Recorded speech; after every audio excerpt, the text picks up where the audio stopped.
imperialism. Impact of imperialism and colonialism on the continent of Africa. And that'll allow you to explore it and then get some background information in reference to what you're doing. And I feel like I have a lot of budding information. And like worst case scenario, though I don't think this will happen, if I run out of stuff to talk about with imperialism and like colonialism and the mistreatment of Africans, I could tie it back to colonialism in the U.S. and how bad the Americans did the natives, and it's like the same ballpark. okay, well, that's what you ought to be able to do.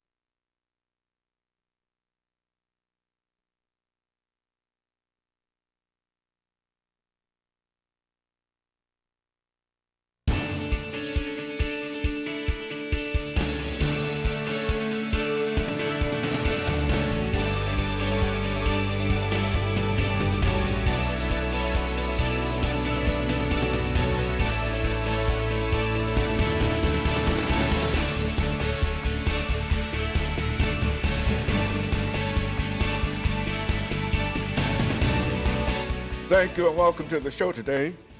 The topic this morning is the impact of imperialism and colonialism on the African continent.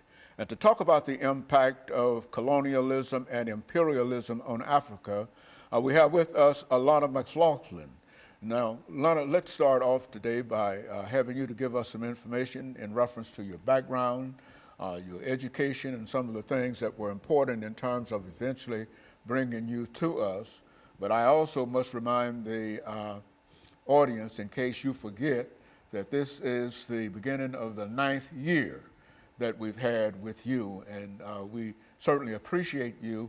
And what we would like for you to do is to give us some background, education, and some of your experiences so that our audience might know more about you and some of the things that have happened to you since you first started with us more than 9 years ago. Let's do it from that perspective. Well, Dr. Haney, I am in the 11th grade. I go to the Nashville School of Arts, where my specialty is music. I play trumpet and French horn and piano. I do jazz band, classical, and marching band with the Pearl Cone Marching Band in North Nashville. Growing up, I loved music, and I still do, but I also had a pull towards politics. I've always enjoyed learning why our government is set up the way that it is and why laws are established in the process that we go through to get said laws established. And I've always wanted to have a say-so in things, and so my dream is to be a political commentator. I do plan on going to college for it. I'm undecided as of right now, but that is my lifelong dream, and I believe that I will have a show of my own one day. That's basically sums up my background and why I'm on the show. And I feel like the show gives me kind of a head start on giving my opinion and spreading my knowledge to others, because ultimately that's all I want to do.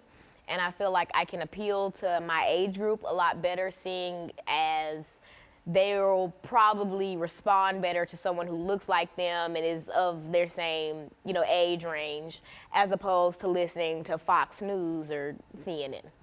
Very good. And so, Lana, let's talk about, I think we said that the topic today is the impact of imperialism and colonialism on the African continent.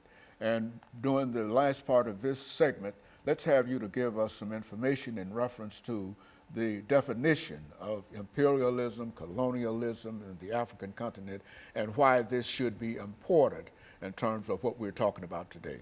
Well, imperialism and colonialism are often confused. Most people think that they're interchangeable, though they are not. Colonialism is a result of imperialism, and imperialism is when a larger, more powerful country takes control of a smaller country. For instance, imperialism could be described as Europe's influence on North America or Europe's influence on Africa, which we'll be getting into in the next segment. Colonialism, when most people hear it, they think of Jamestown. They think of the early settlers here in the United States, but most people fail to realize that colonialism was a widespread thing, though it came in waves. There was the imperialism around the time of the early United States, and then new imperialism at the end of the 19th century, which is what we'll be focusing on today. And this is when Africa is divided during this period of new imperialism, I think Yes. as it was called. This is when British, German, all these forces came in and changed the face of Africa forever. Very good. And so what we'll do, we'll take our first commercial break in the next minute or so. But what I want you to do during this second segment is to enlarge upon this whole idea of imperialism and colonialism and speak specifically to the African continent, because I think that you've got a lot of information in reference to the relationship between these three ideas. And what I'd like for you to do is to demonstrate to me, because I was somewhat reluctant to talk about this as a topic with you this morning, but I think you've demonstrated that you've got some good information in reference to it and that you're ready to prepare to deliver it. So when we take our first commercial break, we'll come back and we'll give you an opportunity to go full force into telling the audience of the impact of imperialism and colonialism on the African continent. And of course, we'll be back with our audience following this very, very short commercial break.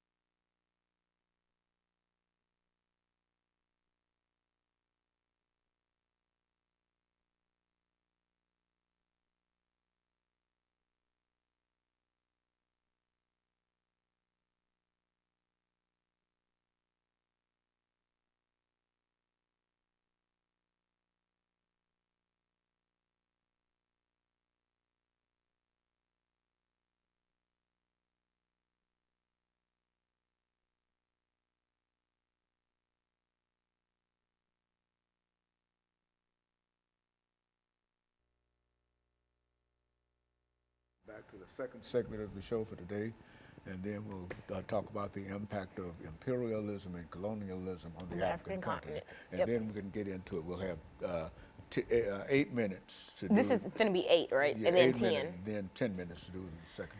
Got it. I think that I'm going to make this segment like leading up to imperialism, and then the 10 minutes like during and after. Okay, yeah, Okay. well, like, however you want to do it. Okay. As long as you can keep on doing it and keep on speaking and making noise over there, you don't have any problem. The only problem with the television is when it goes silent. Nobody says anything. See, because that's You when don't have that problem that's with when me. people stop and look, and start around. For they'll be listening in bed, and they leave and sit up. stop. And It's gone silent. Oh, You know, man. television don't go silent. No talk show. But I think this is a good show. It's demonstrating you got some knowledge and some information that. Did you hear my neck pop? What? Did you hear me pop my neck? Was that your neck? Yeah. I thought that was you. Let me see. Well, I already did. What, you pocket? I just like that. Yeah. Yeah, well.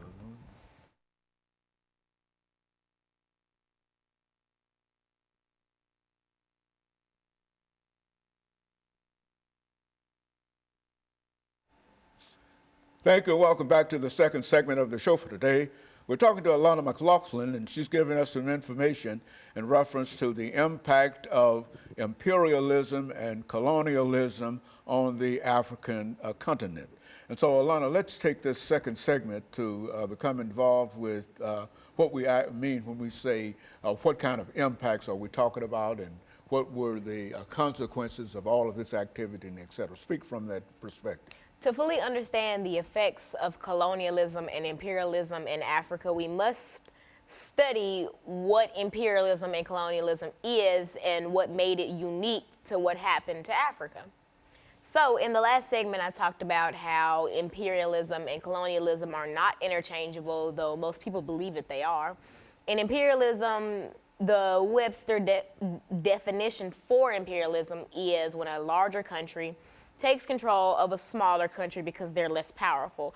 And whatever the mother country does is up to the mother country.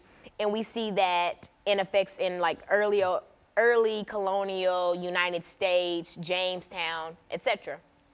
But what happened to Africa is much different than what happened in North America, because the United States ended up becoming an empire. We see during this new imperialism period, the late 19th century to the early 20th, in the United States around this time, we were experiencing the Industrial Revolution. America was on a high. We were bringing in lots of money. There was new waves of immigration. Things were on the up and up for most Americans, but in Africa, things were totally different.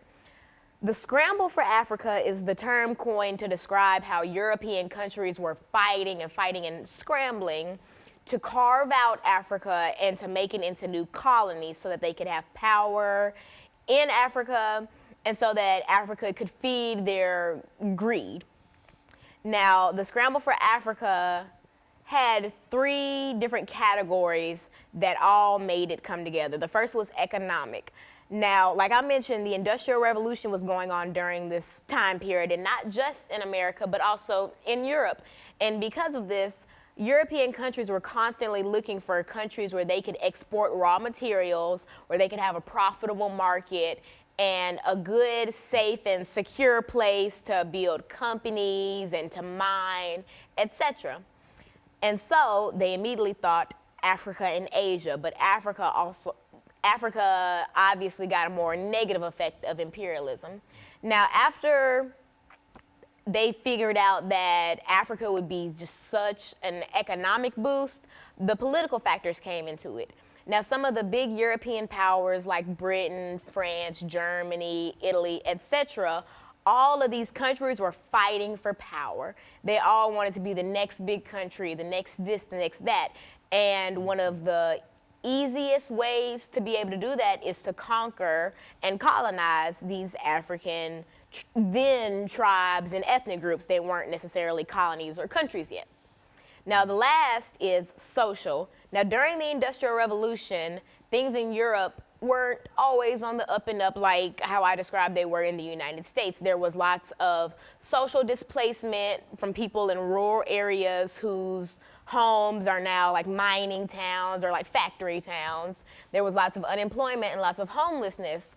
And so initially, even before these European powers discovered the political and all these other sides, all these other positives for colonizing Africa, the first thought that these European countries had was, oh, we're just going to send our surplus population to these settler colonies in Africa, and that'll help with the unemployment and the homelessness. And that was the initial thought. That was what was supposed to happen to Africa. But of course, we see in 2019 that that did not happen. Now, German Chancellor Otto von Bismarck, he kind of knew that since the scramble for Africa was so intense that there would be conflict. And so his way to combat this conflict was to have the Berlin Convention. Now, representatives from all the European countries who would eventually go on to colonize Africa were represented, but there were no representatives from the African continent. And that's going to prove detrimental very, very soon. But in this convention, in this conference, the Berlin Act was birthed, and that basically was a guideline of how to rule the Africans, how to tame them, what to do, how to work with the natives, etc., and etc. But of course, it was not very accurate because there was no one from Africa present at this. And the biggest thing that came out of the Berlin Convention was the fact that these European powers sat with a big map of Africa and carved out new countries in Africa. So that's how the modern day face of Africa, that's how that came to be. So now that Africa's carved out and now that they have a plan for Africa, they start to put it into action. These European powers are coming over, basically telling these tribes and these groups that, you know, you're under our jurisdiction now. And new imperialism and the Industrial Revolution, this came almost immediately after the end of slavery.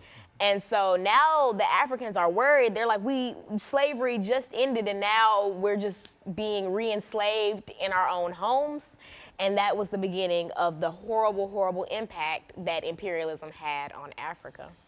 And so in a real sense, the slave system, the slave trade, had decimated the African population, but as that population came back, there was a new wave, a new desire on the part of Europeans to do other things with Africa, to enslave Africans on their own continent. Because at the end of the slave trade, which was highly profitable, these European countries were looking almost immediately for a new way to bring in profit.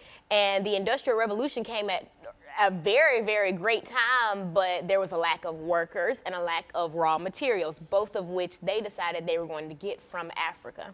Good, very good. And of course, Lana, what we'll do, we'll take our second commercial break, but I do want you to understand that I thought that the information that you gave in reference to that sort of highlighted it, and I'm pleased with the activity that you did in bringing that part of us together. But what I wanted to do with this final segment is to give you an opportunity to bring all of this information together and simply to talk about the impact that imperialism had upon the African continent. And I think that that'll be enough for us. And so we'll be back with our audience following this very, very short commercial break.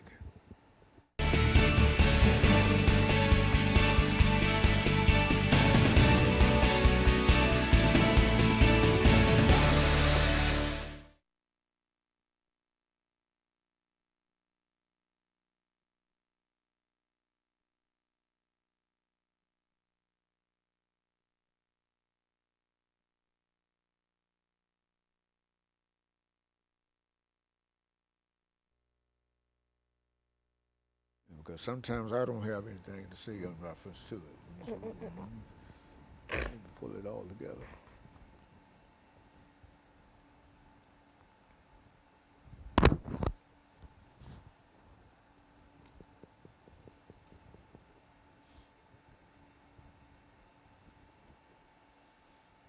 Now, what the next show is for? Walker? Walker, is that Walker? What time do you think we'll be done? Around 2? Around 2:30 or somewhere. I gotta be at the church at 5, so we'll come home and then go back.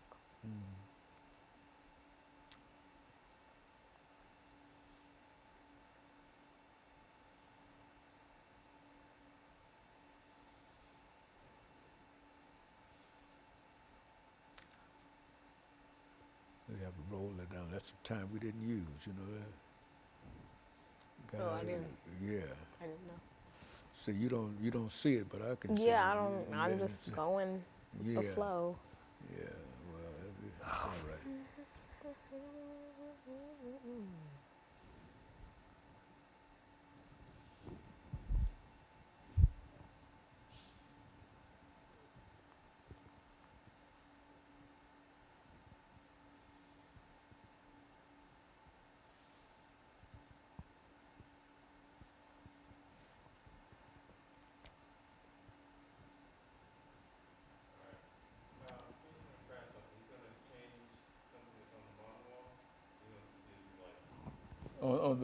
On the wall? Yes. Okay. You like that more? Is it gonna say we'll be right back? Like, this is not the original? No.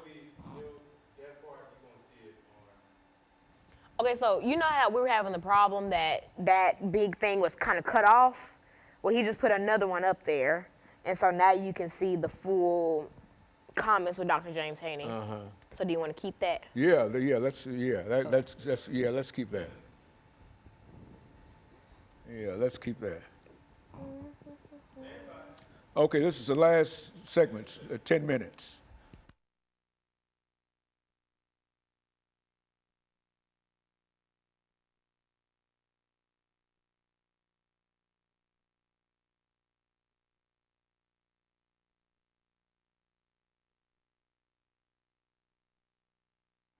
Thank you and welcome back to the final segment of the show for today.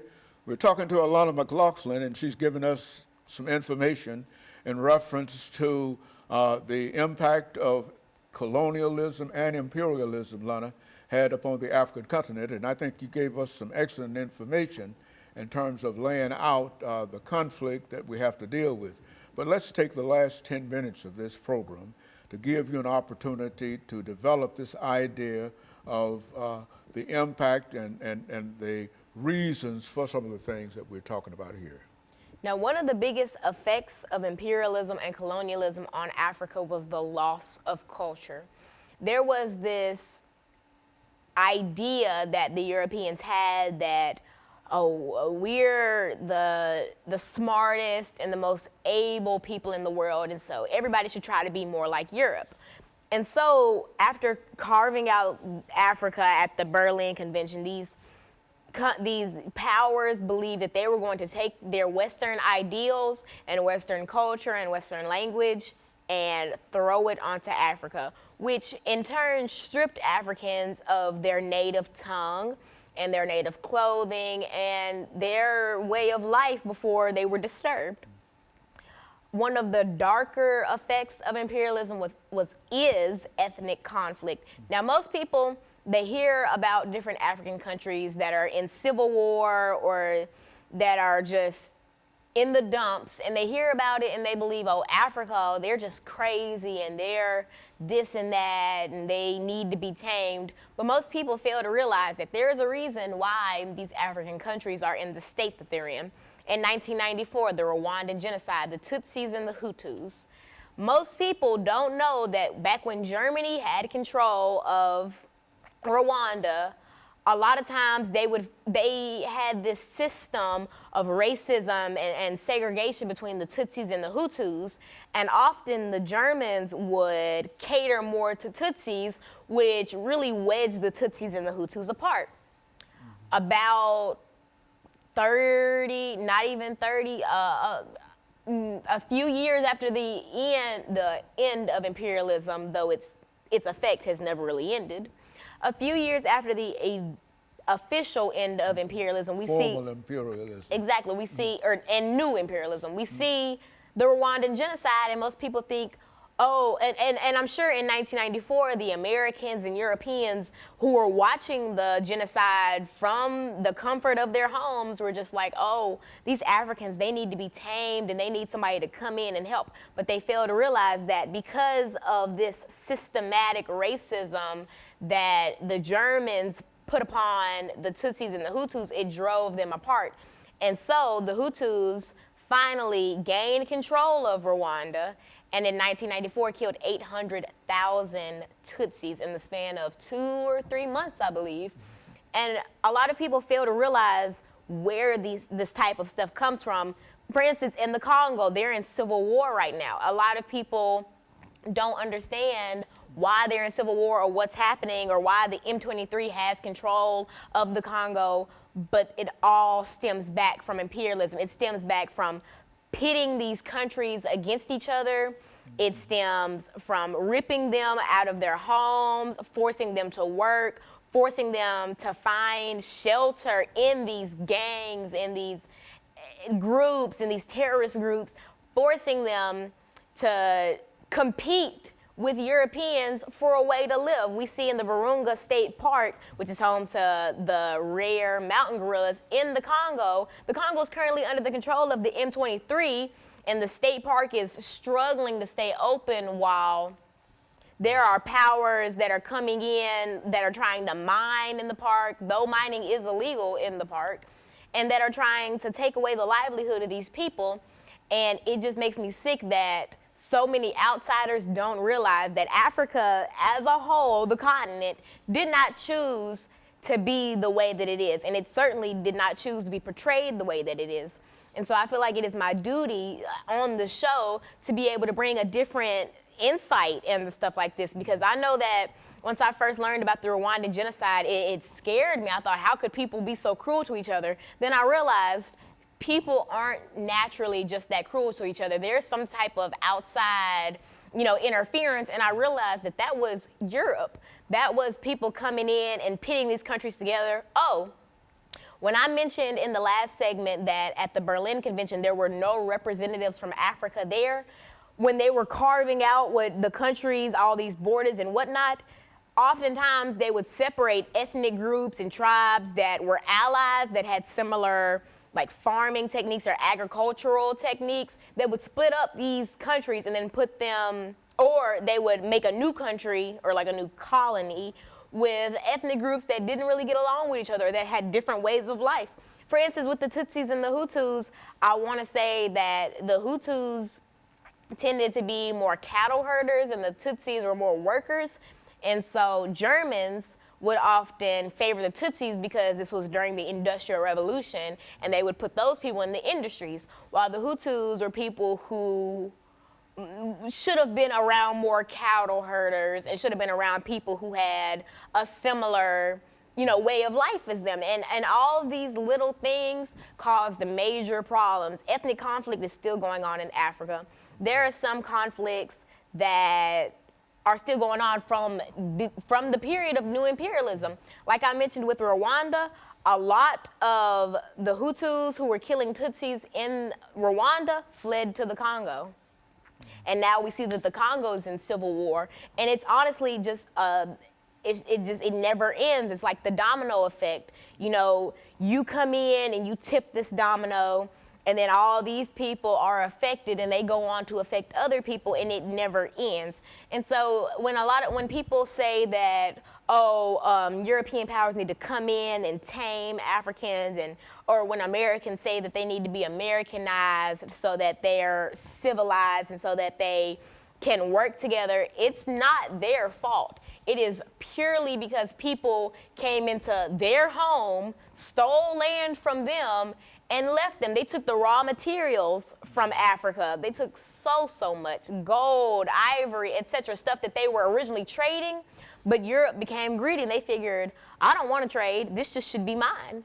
And so they came and they stole land, they stole culture, they stole resources, and they stole happiness.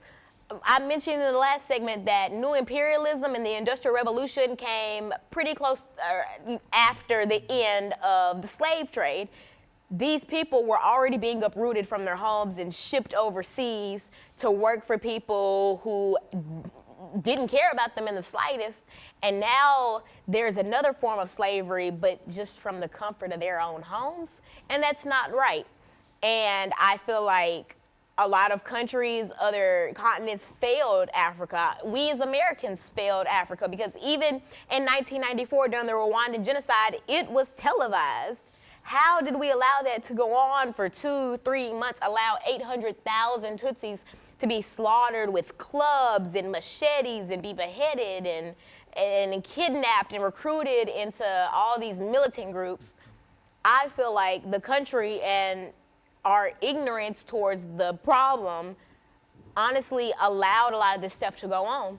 And this is not the first instance of America letting something go on. And this is not the first instance of America turning a blind eye to colonialism. We see that with the natives. We took their land, started the reservation policy, and in reality uprooted them from their native lands, tried to Americanize them, and then just left them to fend for themselves, and that obviously had negative effects. And so, Alana, so what you're saying here is that there's been a real difficult problem dealing with Africa as far as the European countries are concerned, in that in a real sense, the European countries represent many avenues of the beginning of some of the problems that Africa faces now.